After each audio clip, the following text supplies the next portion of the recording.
assuming too much about what any of you know about the Federation today, just with a quick recitation of the why, the how, and the what of Federation very briefly. I'm wondering who's working the slides for me. If you would move to the next slide, that would be great. Great.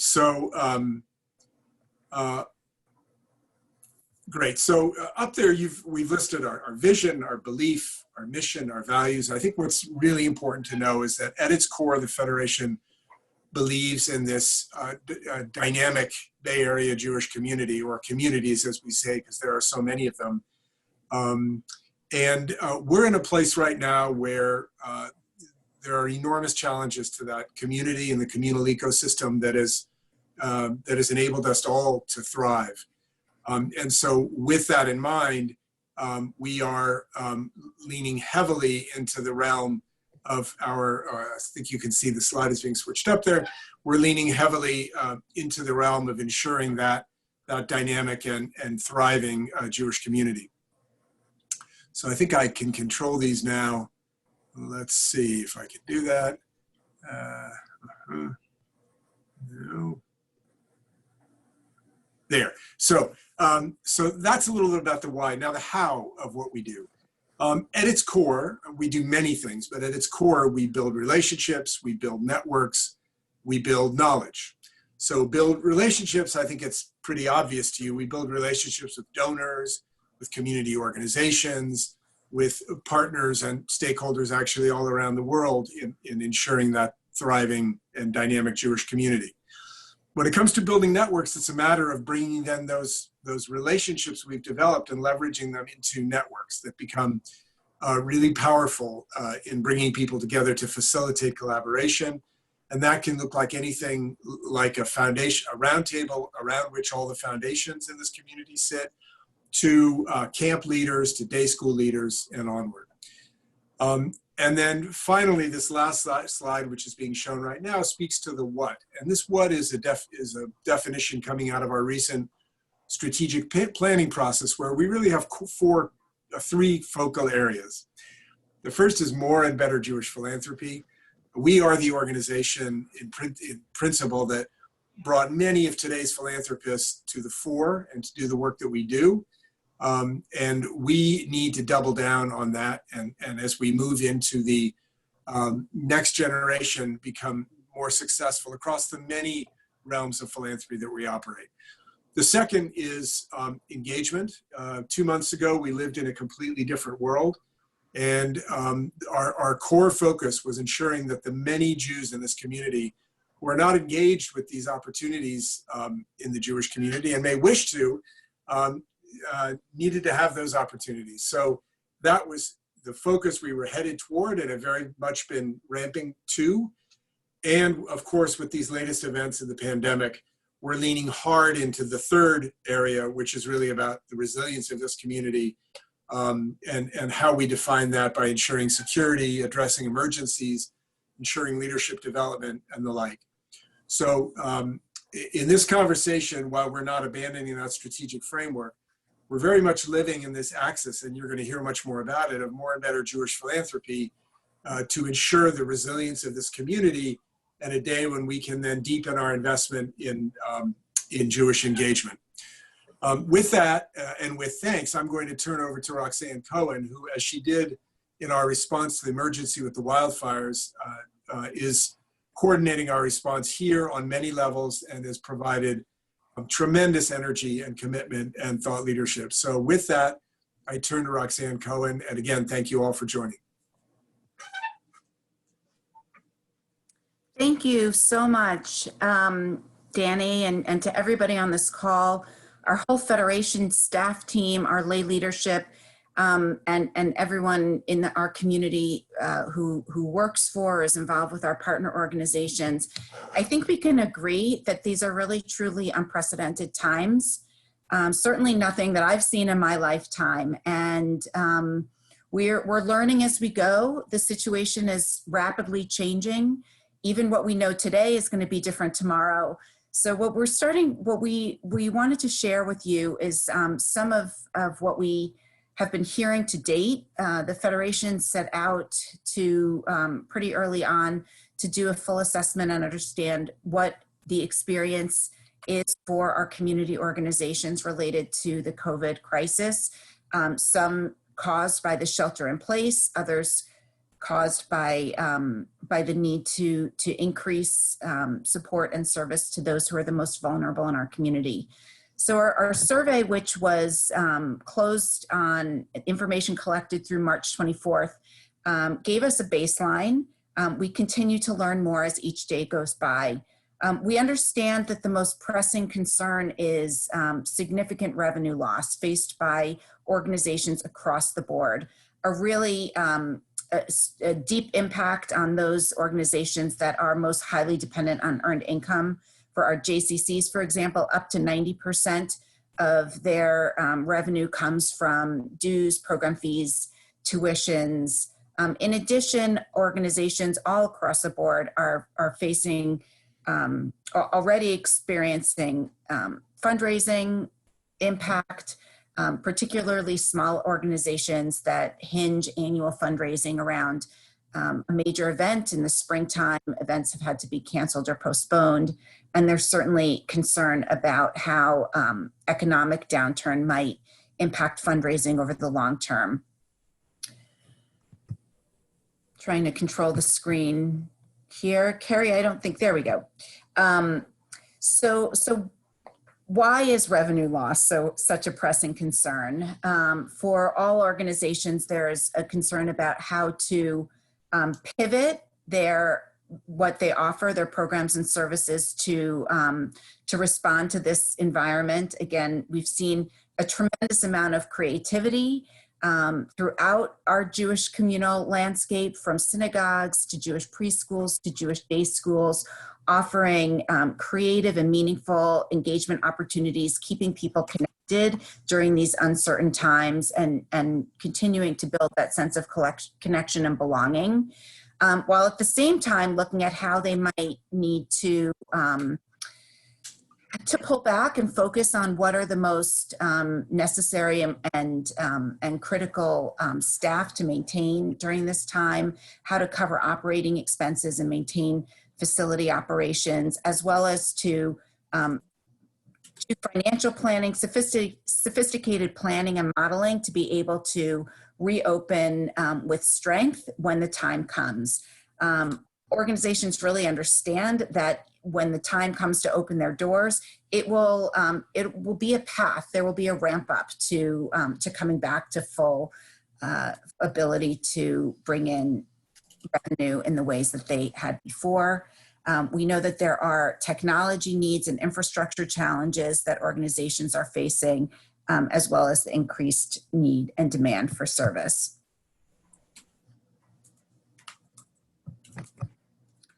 So here's a snapshot of what we have heard and what we're seeing across some of the sectors of Jewish community organizations. This isn't fully representative, but just to really give you an idea, the JCCs were among the first to take some dramatic steps in changing their staffing, furloughing up to 90% of their staff, looking at how to maintain essential operations, and planning conservatively with hopefully intentions of reopening by July. Our overnight camps are committed to summer sessions if it's healthy and safe to do so. They're following recommendations of health officials. Our Jewish day schools, if there was ever a question about the value proposition offered by Jewish day schools, we've seen extraordinary ability to pivot, to offer quality distance learning. We know that our Hillels are maintaining close connection with their students, even as they've left campuses and gone home. There's a significant concern for the mental health of our students, as well as others who are vulnerable populations who are isolated in these times. So I want to move forward to our response. Again, aligning with what Danny had mentioned earlier, that we see it as, a core Federation responsibility to activate and proactively mobilize a Jewish philanthropic response. Our priorities are to address the urgent human service needs that we're seeing, to stabilize our Jewish ecosystem, to look at what's needed at this time to bridge and foster the resilience of our organizations and position for rebuilding and reopening. Trying to go to the next slide here. Oops, went too far. So we're taking a multifaceted approach. This slide is a little bit complicated. I'll walk you through it just briefly. We have opened a response fund and we're actively fundraising. Actually, as of today, we've raised about $1.4 million. We're seeking community support. We're really grateful for those who've stepped up to date. We're also looking at all of the levers that we can pull across the Federation and through all of our grant making. Our endowment committee has set aside $2.2 million, which is their available funding to grant over the next 2 years for emergency purposes. We are coordinating externally with foundation partners in the community so that we understand that, oops, my slide switched. We know that the extent of this crisis is greater than any one organization can solve on its own, and that ability to connect and collaborate across the network is really important. We are working through our advisory capacity, our Federation philanthropy partners, to work with donor advised fund holders to increase their giving, their investment in the community at this time, including through an exciting and extraordinary and very bold partnership that we are endeavoring with Hebrew Free Loan Association, which we'll talk about a bit more momentarily. And finally, we're really working in a consultative capacity with a number of our organizations, locally and on a national level. Jewish Federations of North America, JFNA, which is our sort of parent organization, was really active in lobbying and advocating for the major federal stimulus, which includes support for nonprofit organizations through the SBA loan program, and also increased assistance for individuals who have lost jobs. I'm trying to move forward here. We have assembled a task force chaired by John Goldman. You can see the other people who are involved listed here. And they are providing guidance and consultation on both our understanding of the community need as well as our priority approaches to grant making. The mandate of this task force is really to focus with us in the short term over the next 6 to 12 months. And again, as mentioned before, the priorities are to sequence the needs of the most vulnerable, followed by and concurrent with the Jewish ecosystem. Sorry here, waiting for my slides. There we go. So a little bit more details about human service needs as we are understanding them and how we're looking at the grant making. We are looking at the core organizations in the Jewish community that are on the front lines of meeting immediate needs, including Hebrew Free Loan, Jewish Family and Children's Services, organizations serving our senior populations, those who are looking at vulnerable, including Shalom Bayit and Bay Area Jewish Healing Center, as well as some key non-sectarian organizations initially focused on food insecurity, which we have seen and understand to be a tremendous concern area-wide, and healthcare for low-income populations.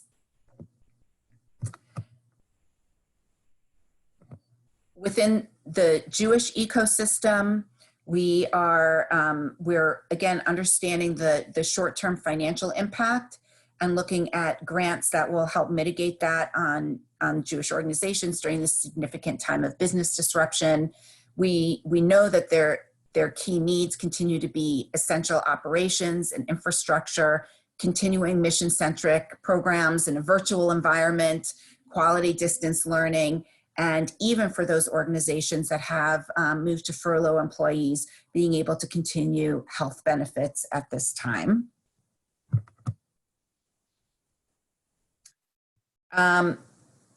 So we, as I've mentioned already, we have our response fund. We're encouraging broad participation. We welcome your gifts and those of others. You can connect to the giving page on our Federation website, and you can see it listed here. And moving on to the next slide. I'd like to spend a moment talking about a project that we are taking on to pool funds from generous donor-advised fund holders who are already within the Federation's network. We have, as a Federation, been experimenting with and preparing for opportunities for impact investing. And this is a unique opportunity where we're working with our donor-advised fund holders to offer a recoverable grant to Hebrew Free Loan. Within the month of March and early April, the demand and the need to support people in our community with loans has increased exponentially to help people meet all kinds of basic needs, including rent, childcare, healthcare expenses, student loans, and more. These are loans to individuals as well as to small businesses. So by working together, we are able to increase the pool of funds that Hebrew Free Loan is able to offer as zero interest loans to people in the community for a 5-year period. When the loans get returned and paid back to Hebrew Free Loan Association, the grant becomes recoverable back into the donor advised fund for use again for additional philanthropic purposes. We released a first tranche of funds actually just on Friday in the amount of $1.2 million. We have 43, if I'm not mistaken, fund holders and our unrestricted endowment fund that have contributed into this grant pool. We are happy to work with anyone in taking advantage of this opportunity. And if you don't already have a donor advised fund with the Federation, it is simple to set one up in order to participate in this very meaningful and high impact program.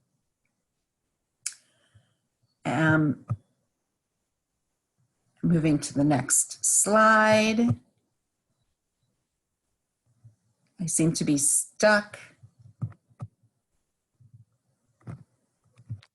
Okay, well, what my next slide was going to share, I'm having trouble to get there, is just about a bit more on our timeline for grant making. I mentioned already that we have wired our first $1.2 million to Hebrew Free Loan Association. Just today, literally 2 hours ago, our executive committee met to approve the first $655,000 in grants from our COVID response fund, again, focused on immediate human service needs. So the grantees are in process of being informed, and we expect the grant making to continue on a rolling basis in waves. We're looking at the grants for the Jewish ecosystem to be approved by the first week of May. And with that, I think we are open to Q&A, but I'm not sure. I have to turn back to, I think, Carrie or somebody to control the ability for people to ask questions.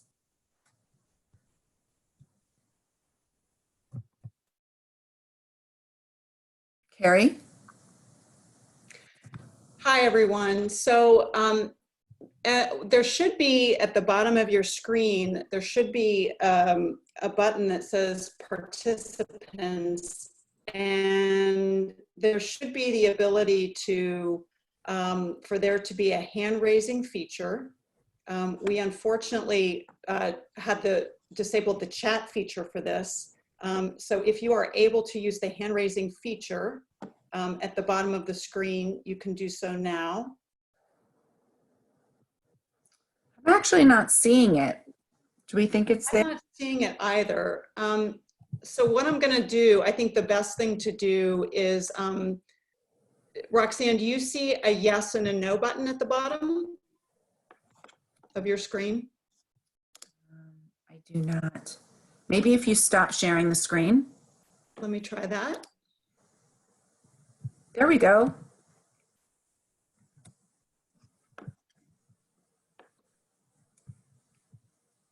Then there should be a yes, no button at the bottom. Okay, I do see some hands raised. So I'm going to start calling on people. Let me also unmute Danny's line. Give me just a moment. And I'm going to start calling on people. I'm going to call on Alex Rader. Thank you, Carrie, and thanks to all of you for all that you're doing. Just a couple of quick questions, and happy to take those offline as needed. The first, there was a newsletter an email that came from Danny and a press release that talked about 3.1 million going out to populations in need and Jewish organizations. And I got some questions about, from my network, about where synagogues fall into that rotation, because the second, cadre of entities that are eligible are Jewish day schools and things of that sort. So that was the first question, is where do synagogues and religious services organizations fall in? And then the second question was, what does bridge services look like in practice? Because I think people know what bridge loans are, but what do you envision under bridge services? Thank you. Great. I think I'm going to let Roxane tackle both of those because she's close to both. Roxane? Yeah. So thank you. We have gotten the question about synagogues, and we have we feel very close to our synagogue partners throughout the community. We also have to be realistic about the extent of the need and what we are able to do. When we talk about Jewish preschools, we are most definitely looking at those that are under the auspices of synagogues and Chabads and JCCs, as well as independent preschools. And as far as sequencing support for the Jewish ecosystem, we will likely look to those synagogues that have Jewish preschools sort of within our first category. And the question related to what do we mean by bridge, we understand that this is a time of great uncertainty and transition. And so where organizations are having to focus on core operations, again, whether that is through JCCs or day schools or Jewish preschools or cultural organizations, how to get through this time of closure, of shelter in place, until we can get to that other side, which is going to be about, rebuilding and growth. So it's the short-term, immediate time frame that we're talking about when we say bridge. Thanks, Roxane. I'm going to call on Andrea Morgan. Thank you, Carrie.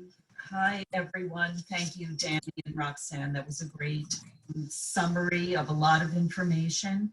I just have two very brief questions. Thank you so much for opening an opportunity to Jewish engagement organizations like the Contemporary Jewish Museum in the second priority, grants to stabilize the Jewish ecosystem. May 4th is coming soon. It's almost here. I just wanted to understand the process a little bit more completely. Will there be a formal application required? If so, how will you announce it? And will all the grants be grants of general operating support? I'd like to know a little bit more about the opportunity, please. Thank you for asking. So we are not doing an RFP. We felt that we didn't want to ask organizations to jump through hoops or have to go through a complex process. We are using the information that we gathered in the survey in mid-March as our baseline, and we are continuing to have direct conversations with organizations. my community impact colleagues, Wendy Verba, Denise Trow, Rachel Barton, Amy Spade. You can expect to hear from us within the next couple of weeks to do further information gathering if there are gaps that we are trying to understand about your particular situation. And I think that's it about the process for now.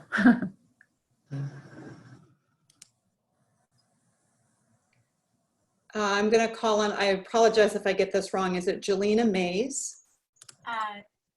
Yes, Jelena Mays, thank you. I direct the older adult senior program called Friendship Circle up here in Sonoma County, a program of the Jewish Community Center, Sonoma County.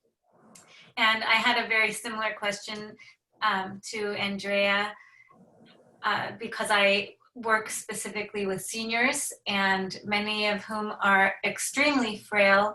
This platform, Zoom, has been vital to a lot of them having any kind of connection to anyone. But there are many, many seniors who I work with who don't have smartphones, let alone computers.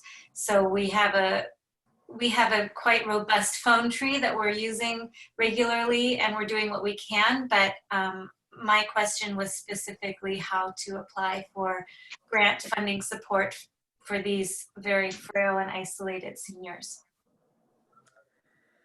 Thank you for sharing, Jelena. And why don't we follow up and we can be in touch so that I can learn more, so that we can learn more specifically about your needs. We have also been in touch with others up in Sonoma County. And again, we are not doing an application process. Yeah. And we really are trying to look as thoroughly as we can across the span of organizations that have been grantees of the Federation and partners of the Federation, including all of the JCCs in our network. Thank you. And another hand that's raised is Rabbi Pam Friedman. So thank you so much. I want to thank everyone who presented and who asked questions. My questions were answered in the process.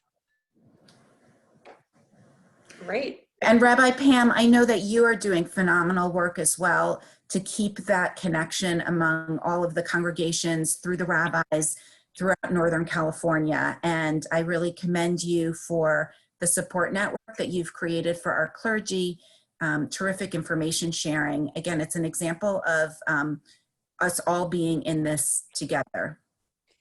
I want to thank you for that. And I want to also acknowledge Gordon Gladstone, who's on here, who's the president of the Bay Area Temple Administrators.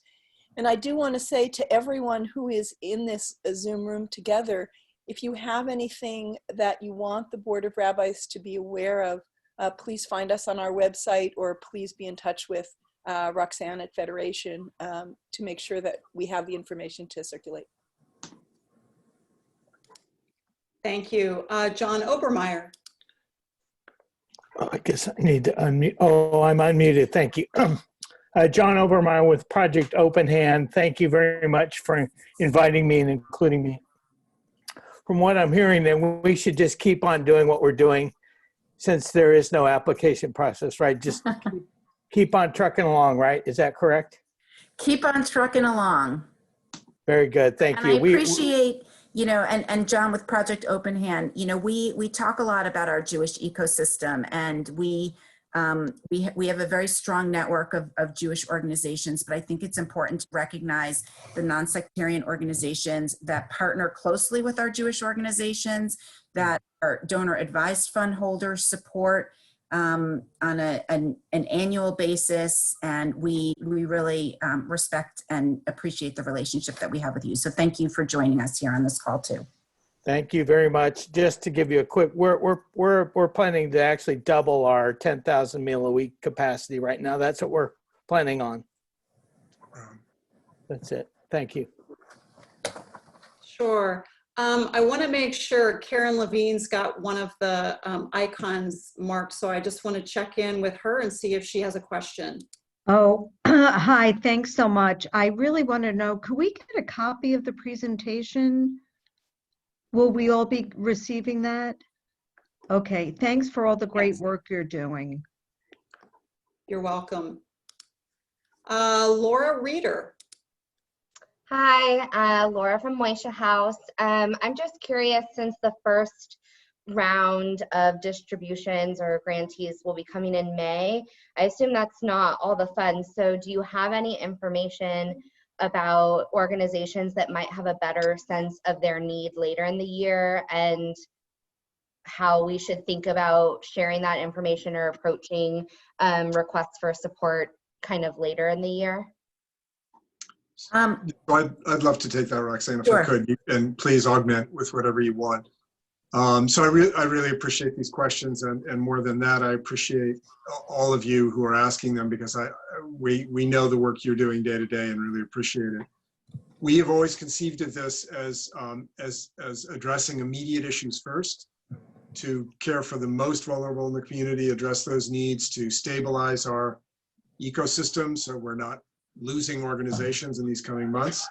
And then I think we're very well aware that in the medium to long term, and that's even beyond the horizon you're talking about, Laura, there may be a much bigger lift for the community, a bigger fundraise, a bigger amount of funds raised for the community, and that it's very hard in the midst of a crisis to be planning, forward on that horizon, but we're trying to think about it in that way. So I guess the answer to you would be yes, there is going to be another opportunity as your need becomes clear and the reality clarifies. And just to share with, we again, as Danny started, we have a very diverse mix of people on this call. We have people representing organizations, and we have community members eager to learn.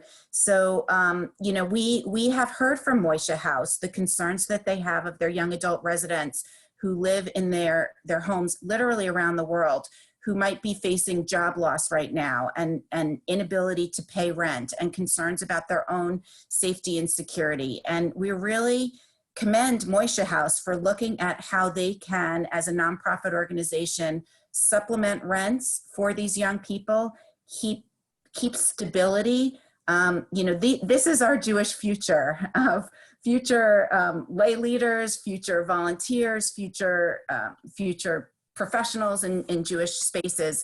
So we really admire the way that you are looking out for young adults and their safety and well-being during this time. So thank you, keep it up, and keep in touch with Danit, who I know is the program officer who's been working with you regularly. Yes, thank you, everyone at the Federation. Thank you.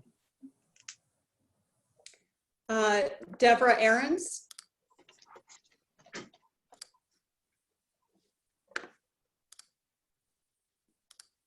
Hi. Hi.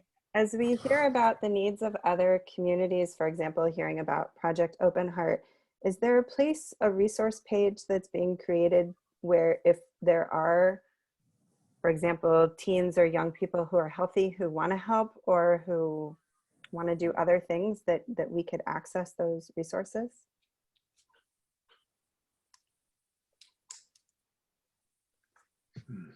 Carrie, do you want to mention the resource page? Sure, I'd be happy to. On our website, which is jewishfed.org, we've got a banner on our homepage that takes you to a resources hub.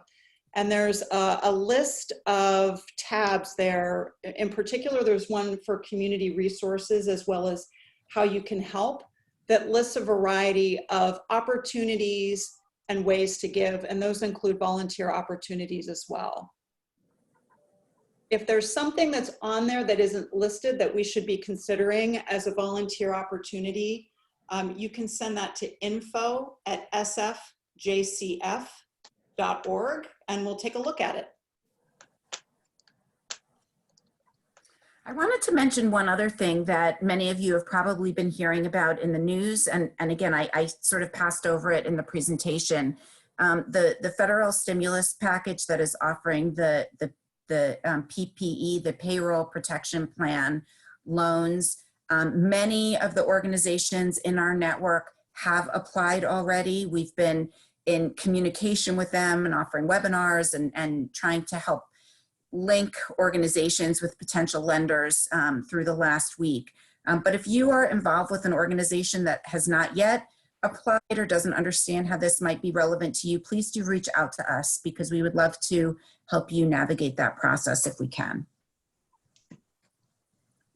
I do see that one person in our group has clicked one of the buttons, so I just want to check in with Dean Goldfein to see if he has a particular question.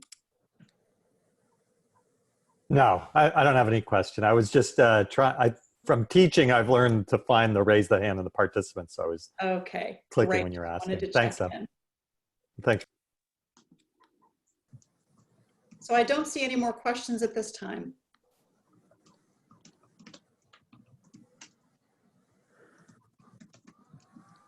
No more questions? None at this point, no. I'm wondering if we might turn to Wendy Verba, who's on the call, to say a few words about how we have been working through our cultures of belonging to continue to support organizations and individuals in our community find meaningful connections now and as they prepare for Passover. Sure, Wendy, you're unmuted. Go ahead. Great. Hi, everybody. I'm so inspired to see familiar faces in this call from all of the work we've done over the years in the community. And I really appreciate, especially looking out and seeing a lot of people who've been participating in this culture of belonging work, which is really a new way of thinking. We're not necessarily new, actually very old, but a more intentional way of thinking about how to include everyone in our community in the broad population, and to see them and hear them, which has become absolutely imperative now that we're all isolated, now that we're all at home. Many of you participated in a conference we had in February, right before we went on shelter, called 473K, named after the 473,000 people who live in Jewish households in the Bay Area. And we learned and practiced a lot of these kinds of methods and skills and thinking mindsets, which we now are putting into practice in all kinds of new ways. So we've been working with all of the day schools pretty intensively on how to turn day schools from transactional organizations to places where people feel ownership and belonging.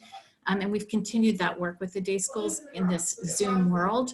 And we've held several culture of belonging practice groups to put these techniques into practice around Passover, and a bunch of other kind of online opportunities and activities. We have a lot of resources on our website, a toolkit, articles, and a Facebook page. And this is open to anyone. We have lay leaders, we have volunteers, we have professionals all involved in this. And many of you I know are actively using these tools, and happy to invite the rest of you into the learning community that we've developed around this work. Thanks, Wendy. We also want to be respectful of time, so we're at 3:15. If there are any additional questions, please feel free to email them to us at info@sfjcf.org, and we'll have somebody get back to you with a response. Danny, did you want to say anything to close? Yeah, I'd love to. You know, we're nearly here at the eve of Pesach, so I want to make sure that we wish you all from us Chag Pesach Sameach. You know, it's our master story, Me'avdut L'Cherut, from slavery to freedom. We are a resilient people, and we will move through this difficult time. And it's great to be able to be together as we do that. So thank you again for joining. And again, Chag Sameach.